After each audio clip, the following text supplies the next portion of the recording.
भविष्य हमारी ऊर्जा को बुरी तरह पी जाता है, एब्जॉर्ब कर लेता है। वर्तमान में ऊर्जा संग्रहित होती है। इसलिए जिस व्यक्ति को अपनी ऊर्जा को, अपनी शक्ति को अकाम तक पहुंचाना हो, ब्रह्मचर्य तक पहुंचाना हो, जिसे अपनी ऊर्जा को सत्य और ब्रह्म तक ले जाना हो, जिसे अपनी ऊर्जा को स्वयं तक पहुंचाना हो, उसे भविष्य की इच्छाएं, भविष्य की कामनाएं, भविष्य को धीरे धीरे छीन कर देना चाहिए। उसे जीना चाहिए अभी और यहीं, हियर एंड नाउ। जब आप खाना खा रहे हैं तो सिर्फ खाना खाएं, दफ्तर में मत प्रवेश कर जाएं खाना खाते वक्त। और जब दफ्तर में बैठें तो दफ्तर में ही बैठें, और दफ्तर में बैठ के खाना न खाएं। और जब सिनेमा गृह में जाएं तो सिनेमा गृह में जाएं, उस वक्त मंदिर को बिल्कुल वहां प्रवेश न करने दें। और जब मंदिर में जाएं तो मंदिर में हो, सिनेमा गृह मंदिर में ना आए। प्रतिपल जहां आप हैं वहां पूरे होने की कोशिश करें। कठिन होगी ये बात, लेकिन सरल बन जाएगी। कठिन होगी इसलिए कि हमारी आदतें सदा वहां होने की नहीं है जहां हम हैं, सदा वहां होने की हैं जहां हम नहीं हैं। आप होते हैं वहां आप होते ही नहीं। आपका वो जो मन है काम से भरा हुआ, वो कहीं और होता है। जब आप कलकत्ते में होते हैं तब मन बंबई में होता है, जब आप बंबई में होते हैं तब मन कलकत्ते में होता है। जहां हम हैं उस क्षण में हमारा मन नहीं होता, इसलिए जहां हम नहीं हैं वहां से हमें काम का विस्तार करना पड़ता और जुड़ना पड़ता है। वो जोड़ हमारी ऊर्जा को खोने का रास्ता है। अगर कोई व्यक्ति अभी और यहीं जीने के लिए धीरे धीरे धीरे धीरे धीरे समर्थ हो जाए, और सरल है होना, सरल इसलिए है कि अगर आप प्रयोग करेंगे तो आप बहुत हैरान हो जाएंगे कि खाना इतना आनंदपूर्ण कभी भी ना था जितना आनंदपूर्ण उस क्षण हो जाता है जिस क्षण आप खाना खाते वक्त पूरे मौजूद हैं। जिस वक्त आप खाना ही खा रहे हैं।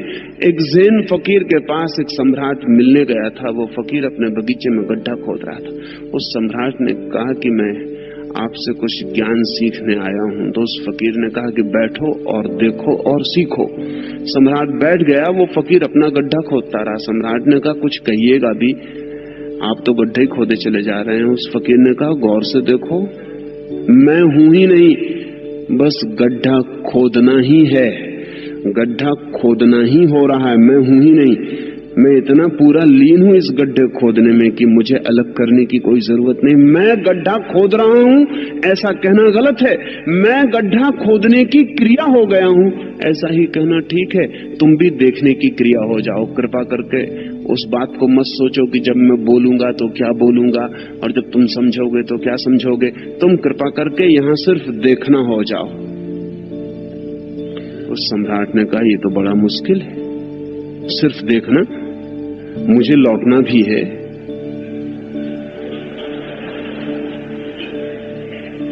तो उस फकीर ने कहा लौट जाओ, लेकिन तब लौटना ही हो जाओ। पर उस सम्राट ने कहा मुझे कुछ आपसे पूछना भी है। तो उस फकीर ने कहा फिर पूछ लो, फिर प्रश्न ही बन जाओ। हम जो भी कर रहे हैं हम वही नहीं है। अगर आप क्रोध करते वक्त पूरा क्रोध बन जाएं तो शायद दोबारा क्रोध ना कर सके। लेकिन क्रोध करते वक्त क्षमा मांग रहे हैं भीतर, क्रोध करते वक्त प्रायश्चित कर रहे हैं भीतर, क्रोध करते वक्त जान रहे हैं कि बड़ा बुरा कर रहा हूं, तब आप क्रोध में भी पूरे नहीं हो पाते, प्रेम में भी पूरे नहीं हो पाते। जिस प्रेमी से मिलने के लिए वर्षों प्रतीक्षा की, जब वो मिल जाता है तब हम कुछ और सोचते हैं। जिस प्रेमी से मिलने के लिए वर्षों सोचा था, वो जब मिल जाता है और पास बैठ जाता है तब हम उसे भूल जाते हैं और कुछ और सोचने लगते हैं। जिस धन को खोजने के लिए वर्षों मेहनत की थी, जब वो मिल जाता है तिजोरी में चाबी लगा के बाहर बैठ के हम कुछ और सोचने लगते हैं। हम पूरे वक्त चूकते चले जाते हैं। हम सदा ही भविष्य में अपनी शक्ति को व्यय करते रहते हैं। अगर शक्ति को संग्रहित करना है और शक्ति के संग्रहित हुए बिना कोई अंतर यात्रा संभव नहीं है। तो हमें वर्तमान में जीना सीखना होगा। वर्तमान के साथ बड़ी खूबी है, वर्तमान सर्कुलर है, राउंड शेप्ड है। एक नदी है, वो वन डायमेंशनल है, वो भागी जा रही है, वो पूरे वक्त भागी जा रही सागर की तरफ। वन डायमेंशनल है, उसमें एक आयाम है, वो भागी जा रही। एक सरोवर है, वो भाग नहीं सकता, वो गोल है, वो अपने भीतर ही घूमता है, रह जाता है। सारी भ्रमण यात्रा उसके भीतर है। जिस क्षण आप वर्तमान के क्षण में होते हैं, उस वक्त आप सरोवर की भांति हो जाते हैं, गोल वर्तुलाकार। शक्ति आपके भीतर घूमने लगती, क्योंकि बाहर जाने के लिए कोई मौका नहीं मिलता। मौका मिलता है भविष्य से। कल क्या करूंगा, इससे तत्काल मौका मिल जाता है। कल क्या होगा, तत्काल मौका मिल जाता है। अभी हूं, यहां हूं, आप मुझे यहां सुन रहे हैं। अगर आप मुझे सिर्फ सुन रहे हैं तो आप जरा सी भी शक्ति नहीं खोएंगे। आप एक वर्तुलाकार व्यक्तित्व बन गए, नॉन डायमेंशनल। अब आपका कोई आयाम ना रहा, अब आप बह नहीं सकते। अगर सिर्फ सुन रहे हैं, अगर सुनने के साथ सोच रहे हैं तो आप थक जाएंगे, आपकी शक्ति क्षीण होगी। अगर मैं सिर्फ बोल रहा हूं तो मैं थकने वाला नहीं हूं। अगर मुझे बोलने के साथ सोचना भी पड़ रहा है तो मैं थक जाऊंगा। अगर कोई भी क्रिया पूरी हो रही है तो शक्ति नहीं खोती, शक्ति संग्रहित होती है। कोई भी क्रिया अगर टोटल है तो शक्ति संग्रहित होती है। प्रेम अगर पूर्ण है तो शक्ति लाता है, क्रोध अगर पूर्ण है तो वो भी शक्ति खोता नहीं। जो भी पूर्ण हो जाता है वो खोता नहीं। और बड़े मजे की बात है, अगर क्रोध पूर्ण हो जाए तो आप क्रोध से मुक्त हो जाते हैं, क्योंकि वो इतना व्यर्थ मालूम पड़ता है। अगर आप प्रेम में पूर्ण हो जाएं तो आप प्रेम से भर जाते हैं, क्योंकि वो इतना सार्थक मालूम पड़ता है। जिस क्रिया को पूर्णता से किया जा सके उसे मैं पुण्य कहता हूं, और जिस क्रिया को पूर्णता में किया ही ना जा सके उसे मैं पाप कहता हूं। पाप और पुण्य की और कोई को पूरी तरह कर सकते हैं और फिर दोबारा भी कर सकते हैं, तो फिर क्रोध पाप नहीं। लेकिन ऐसा कभी नहीं हुआ। आप क्रोध को अधूरा करते हैं, इसलिए दोबारा फिर कर पाते हैं। अगर आप क्रोध को एक बार पूरा कर लें तो आपके चारों तरफ नरक उपस्थित हो जाएगा। जिस नरक को आपने शास्त्रों में पढ़ा है वो आपके आसपास खड़ा हो जाएगा, और दोबारा आप उस नरक में फिर प्रवेश न चाहेंगे। फिर आप माफी ना मांगेंगे किसी से, बस क्रोध के बाहर हो जाएंगे। आग इतने जोर से लगेगी कि उसके बाहर होने के सिवाय कोई रास्ता नहीं रह जाएगा। लेकिन हम कुनकुनी आग में जीते हैं, ल्यूकवार्म। थोड़ा थोड़ा करते रहते हैं तो जिंदगी भर चलता रहता है, चुकता भी नहीं और चलता भी रहता है। नर्क पूरा बन जाए तो स्वर्ग में जाने में देर नहीं, लेकिन नर्क भी हम इतने धीरे धीरे बनाते हैं कि वो कभी पूरा नहीं बन पाता, उससे छुटकारा नहीं हो पाता। इसलिए पहला सूत्र आपसे कहता हूं अकाम की यात्रा के लिए और काम के ऊर्ध्व गमन के लिए, वो है प्रतिपल जीना। सन्यासी का अर्थ घर छोड़ के भाग जाना नहीं, सन्यासी का अर्थ जो प्रतिपल जी रहा है, जो पल के बाहर नहीं जीता, जो अभी जीता है यहीं जीता है, कहीं और कहीं नहीं जीता। जो भी व्यक्ति ऐसी चित्त दशा में आ जाए वो सन्यासी है। सन्यास का अर्थ है to be in the present, to be in the living moment. वो जो जीवंत क्षण है उसमें अगर हम हैं तो हमारी शक्ति ऊपर उठनी शुरू हो जाएगी। अब ये बड़े मजे की बात है, अगर ये जीवंत क्षण हमारे चारों ओर से हमें घेर ले, क्रोध में भी हम पूरे हो सके तो क्रोध से मुक्त हो जाएंगे, और अगर सेक्स में यौन में भी पूरे हो सके तो हम यौन से मुक्त हो जाएंगे। क्योंकि जो व्यक्ति सेक्स के क्षण में, यौन के क्षण में, संभोग के क्षण में पूरी तरह मौजूद है, वो दोबारा फिर आकांक्षा नहीं करेगा। बात समाप्त हो गई, बात व्यर्थ हो गई। वो बात इतनी राख हो गई कि अब उस पर दोबारा मुट्ठी बांधने का कोई अर्थ ना रहा। लेकिन हम उस क्षण में भी पूरे वहां नहीं है।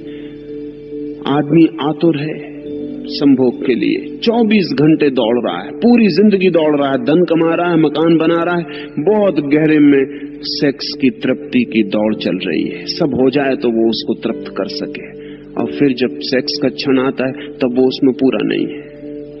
तब वो हजार दूसरी बातें सोचने लगता है कि ब्रह्मचर्य अच्छा है, वो सोचने लगता है कि ब्रह्मचर्य परम जीवन है। जब सेक्स का क्षण आता है तब वो ये सोचता है, और जब ब्रह्मचर्य की कसम लेता है तब सेक्स के विचार करता रहता है। तो आदमी पागल है, इनसेन है। ये पागलपन हमारी जिंदगी की ऊर्जा को कभी भी ऊपर की तरफ जाने नहीं देता। इसलिए पहला सूत्र आपसे कहता हूं, पल पल जीना, तो आपके भीतर अकाम शुरू हो जाएगा, काम छीन होने लगेगा। क्योंकि काम के लिए भविष्य जरूरी है, कामना के लिए कल जरूरी है। सच तो यह है कि कल अस्तित्व में होता ही नहीं, सिर्फ कामना में होता है। It is a by product of desire. कल तो होता ही नहीं, कल कहीं है ही नहीं। कल सिर्फ वासना की उत्पत्ति है, भविष्य कहीं है ही नहीं। जो है वो सदा वर्तमान है, भविष्य सिर्फ कामना की उत्पत्ति है। हम निरंतर कहते हैं कि समय के 3 हिस्से हैं, भविष्य, वर्तमान, अतीत। गलत कहते हैं। समय का तो सिर्फ एक ही रूप है, वर्तमान। समय के 3 रूप नहीं है, समय का एक ही रूप है, वर्तमान। समय तो हमेशा नाव अभी है। प्रिय, भविष्य और अतीत कहां से पैदा हुए? अतीत हमारी स्मृतियों से पैदा हुआ है और भविष्य हमारी कामनाओं से पैदा हुआ है। पहला सूत्र काम मुक्ति का वर्तमान के क्षण में होने की कोशिश। जंगल जाने को नहीं कहता, जहां आप हैं वहीं पूरी तरह हो। भोजन करें तो पूरी तरह, और सोएं तो पूरी तरह, स्नान करें तो पूरी तरह, और बहुत छोटी चीजों से शुरू करें। दूसरा सूत्र आपसे कहना चाहता हूं, सृजनात्मक हो, बी क्रिएटिव। क्योंकि जो आदमी सृजनात्मक नहीं है उसकी ऊर्जा निरंतर सेक्स से बहना चाहेगी, क्योंकि वो भारी हो जाएगा। उसके पास शक्ति तो होगी, काम नहीं होगा। और हम बहुत क्रिएटिव बिल्कुल नहीं है। हमारे जीवन में सृजन जैसी कोई चीज नहीं है। हमने कोई चीज ऐसी नहीं बनाई जिसे हम कहें सृजनात्मक है। मतलब क्या? आप कहेंगे नहीं हमने बनाया, हमने कुर्सी बनाई, हम फर्नीचर बनाते हैं, हम मकान बनाते हैं, हम कपड़े बनाते हैं, हम सृजनात्मक है? नहीं, ये सृजन नहीं है। सृजन और निर्माण का फर्क समझ लें। निर्माण का मतलब है कोई उपयोगी चीज बनाना, यूटिलिटेरियन। कुर्सी पर बैठा जा सकता है, उसका कोई उपयोग है, बाजार में उसके कुछ दाम है, इसलिए कुर्सी का बनाना सृजन नहीं है, प्रोडक्शन है, उत्पादन है। लेकिन एक आदमी एक गीत गाता है, कोई मूल्य नहीं है। एक आदमी एक चित्र बनाता है, कोई मूल्य नहीं है। एक आदमी नाचता है, कोई पर्पसिवनेस नहीं है। सृजन वहां से शुरू होता है जहां यूटिलिटी खत्म होती है। जहां तक उपयोगिता है वहां तक सृजन नहीं है। आप कुछ जिंदगी में ऐसा भी करते रहें जिसकी कोई उपयोगिता नहीं, सिवाय इसके कि आपको उसे करने में आनंद आता है। जिंदगी में कुछ ऐसा चलता रहे जिसे करने में आपको आनंद आता है, जिसके अंतिम परिणाम से कोई संबंध नहीं है। वान गाग ने चित्र बनाए, जब उसने बनाए थे तो कोई उनको खरीदने को राजी नहीं था। एक चित्र वान गाग की जिंदगी में बिका नहीं। उसके भाई ने, उसके छोटे भाई ने कभी ये ख्याल किया कि बेचारे का एक चित्र नहीं बिका, कितना दुखी ना होगा ये। तो उसने एक आदमी को कुछ पैसे दिए और कहा कि तू मेरी तरफ से जाके एक चित्र खरीद ले, कम से कम एक तो तृप्ति उसे मिल जाएगी, उसकी कोई चीज बिकी। वो आदमी गया, कोई आदमी चित्र खरीदने आया, वान गाग उसे चित्र बताने लगा, लेकिन वो कोई खरीदार तो नहीं था, वो कोई चित्रों को प्रेम करने वाला आदमी नहीं था, वो तो किसी का सिर्फ एजेंट था पैसे भी किसी और के थे, कोई भी चित्र खरीद लेना था, उसने कोई भी चित्र उठा के कहा कि ये पैसे लो, और वान गाग की आंख से आंसू बहने लगे। उसने पैसे वापस कर दिए और उसने कहा कि मालूम होता है मेरे भाई ने तुम्हें भेजा है, वापस लौट जाओ। भाई आया माफी मांगने, तो उसके भाई ने उससे पूछा कि तब तुम चित्र बेचना भी नहीं चाहते तो बनाते किस लिए हो? वान गाग ने कहा कि बनाने में ही मिल जाता है वो जो चाहिए, बनाते क्षण में ही मिल जाता है वो जो चाहिए।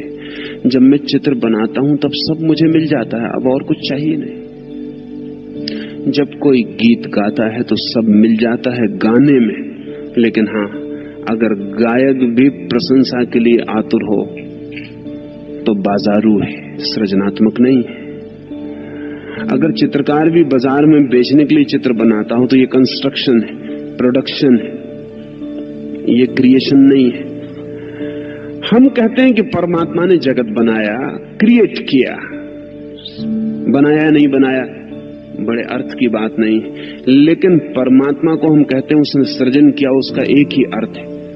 हम ये नहीं कहते कि प्रोड्यूस्ड बाय, परमात्मा ने उत्पादन किया, हम कहते हैं सृजन किया, सिर्फ इसलिए कि नॉन पर्पसिव है। परमात्मा को इससे कुछ भी मिलने का नहीं है, परमात्मा को इससे कुछ भी उपलब्ध होने वाला नहीं है। अगर कुछ भी मिला होगा तो इसको बनाने में ही मिला होगा, इसके बनने में ही मिला होगा, अन्यथा इसके बाहर कुछ मिलने को नहीं है। जिस आदमी की जिंदगी में कुछ ऐसे क्षण हैं जब वो आनंद और सृजन में जीता है, वो आदमी धीरे धीरे अकाम को उपलब्ध हो जाएगा, क्योंकि काम की दूसरी शर्त है, काम की दूसरी शर्त है द रिजल्ट। कामना का आखिरी स्रोत उद्गम का, दौड़ का, शक्ति का एक ही है कि मिलेगा क्या। हम हमेशा पूछ रहे हैं, मेरे पास लोग आते हैं, वे कहते हैं ध्यान हम करें, लेकिन ध्यान में मिलेगा क्या? उनको पता ही नहीं कि ध्यान का मतलब ही एक ऐसा काम है जिसमें कुछ मिलेगा नहीं, ध्यान ही मिलेगा और ध्यान ही मिलेगा, और ध्यान का मिलने का अपना अर्थ है। हम जूता खरीदते हैं तो जूते का दुकानदार ये नहीं कह सकता कि आप बस आनंद से खरीद लें, मिलेगा कुछ नहीं। जूता एक यूटिलिटी है, कोई खरीदेगा नहीं। लेकिन आप अगर जूते की दुकानदार पे जिस भांति जाते हैं, उसी तरह आप मंदिर में गए और पूछा कि प्रार्थना से मिलेगा क्या, तो आप गलत जगह पहुंच गए हैं। नहीं, जिंदगी में जो भी महत्वपूर्ण है उसका परिणाम नहीं है महत्वपूर्ण, उसका होना ही महत्वपूर्ण है।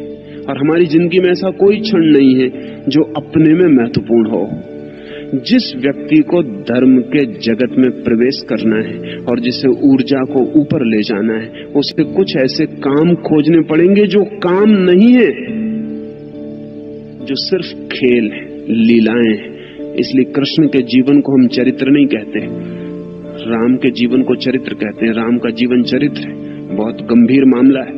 राम हर चीज को बड़ी गंभीरता से ले रहे हैं, उनके लिए खेल नहीं है मामला, उनके लिए जिंदगी एक काम है।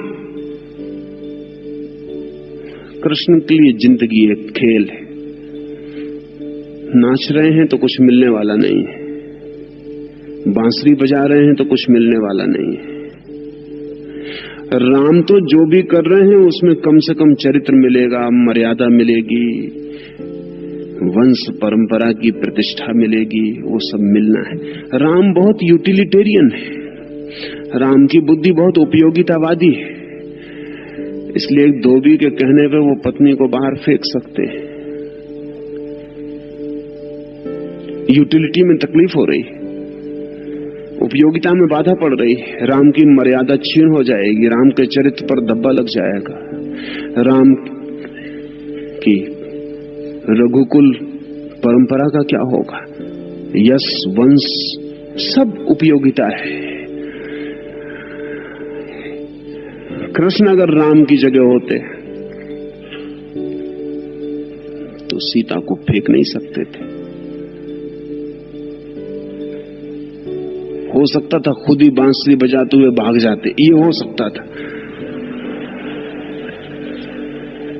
सीता को नहीं फेंक सकते थे। अगर कृष्ण की जगह राम होते तो सीता की अग्नि परीक्षा नहीं ले सकते थे। बहुत बेहूदी बात मालूम पड़ती, बहुत यूटिलिटेरियन मालूम पड़ती। प्रेम की कहीं परीक्षाएं होती, और अगर प्रेम की भी परीक्षा होती है तो फिर इस जिंदगी में बिना परीक्षा के कुछ भी नहीं बचेगा। सीता की परीक्षा ली जा सकी कि तुम आंख से गुजरो, क्योंकि प्रेम पवित्र है या नहीं इसका पक्का होना चाहिए। प्रेम अपने आप में ही पवित्र है, प्रेम की और कोई पवित्रता नहीं होती। सीता ने नहीं कहा राम से कि तुम भी गुजरो, तुम भी साथ चले आओ, क्योंकि तुम भी अकेले थे, क्या भरोसा। और स्त्री का थोड़ा बहुत भरोसा हो सकता है, पुरुष का होना जरा मुश्किल है। लेकिन सीता ने नहीं कहा। सीता के लिए जिंदगी एक गंभीरता नहीं है, एक प्रेम है। इसलिए सीता राजी हो गई, निकल गई। प्रेम परीक्षा नहीं मांगता, प्रेम सब परीक्षाएं दे सकता है। लेकिन कृष्ण तो बात ही नहीं करते, ये कोई सवाल ही ना था। इसलिए कृष्ण के जीवन को हम चरित्र नहीं कहते, कृष्ण के जीवन को हम लीला कहते हैं। वो कृष्ण लीला है। लीला का मतलब है कि पूरी जिंदगी क्रिएटिव है, पर्पसिव नहीं है, यूटिलिटेरियन नहीं है। जिंदगी एक खेल है। धार्मिक आदमी की जिंदगी गंभीर नहीं होती, और जो आदमी गंभीर है वो बोझिल हो जाएगा, और जो बोझिल होगा उसको सेक्स से रास्ता खोजना पड़ेगा। इसलिए जिंदगी जितनी गंभीर होती जा रही है उतनी सेक्सुअलिटी बढ़ रही है। जिंदगी जितनी सीरियस होती जा रही है उतनी सेक्सुअलिटी बढ़ रही है। क्योंकि जितने आप गंभीर होंगे उतने तनाव से भर जाएंगे, जितने तनाव से भर जाएंगे उतनी रिलीफ की जरूरत पड़ेगी। इसलिए जिस मुल्क में जितना तनाव है उतना ज्यादा कामुकता बढ़ जाएगी, क्योंकि और कोई रास्ता नहीं दिखता। चित्त बोझिल हो जाएगा, शक्ति को बाहर फेंको, हल्के हो जाओ, एक ही रास्ता रह जाएगा। दूसरा सूत्र आपसे कहता हूं, जिंदगी को गंभीरता से मत लेना। Don't take it seriously. Seriousness is a basic disease. बहुत बुनियादी बीमारी है सीरियस होना। लेकिन आमतौर से हमारा सन्यासी साधु बहुत सीरियस होता है। सच तो यह है कि अगर चेहरा गंभीर और रोता हुआ ना हो तो साधु होने की योग्यता पूरी नहीं होती। क्वालिफिकेशन जरूरी है वो। इसलिए अक्सर रोते हुए लोग साधु सन्यासी हो जाते। साधु सन्यासी होने की वजह से रोते हुए दिखाई पड़ते हैं, ऐसा मत समझना। रोते हुए थे इसलिए साधु सन्यासी हो जाते, क्योंकि वहां उनके रोने को भी प्रतिष्ठा और आदर मिलने लगता है। वैसे रोते हुए दिखाई पड़ते तो कोई भी कहता कि ये क्या शकल लेके घूम रहे हो, लेकिन सन्यास में वो शकल प्रतिष्ठित हो जाती। नहीं, जिंदगी गंभीरता नहीं है, और जो जिंदगी में गंभीर है वो काम से मुक्त नहीं हो सकेगा। जिंदगी खेल बन जाए तो आदमी काम से मुक्त हो जाता है। पर पूरी जिंदगी को नहीं कह रहा हूं कि आप खेल बना लें, शायद वो संभव नहीं है। लेकिन जिंदगी में कुछ तो हो जो खेल हो। बच्चे इतने हल्के हैं, और ध्यान रहे बच्चे इतने अकामी हैं। उसका कुल कारण यह कि बच्चों की जिंदगी गंभीर नहीं है, खेल है। जिंदगी एक लीला है। बच्चा खेल रहा है, गंभीर नहीं है। जैसे जैसे गंभीर होगा वैसे वैसे सेक्स उसकी दुनिया में आएगा। क्या आपको यह पता है कि सेक्सुअल मैच्योरिटी की उम्र रोज नीचे गिरती जा रही है?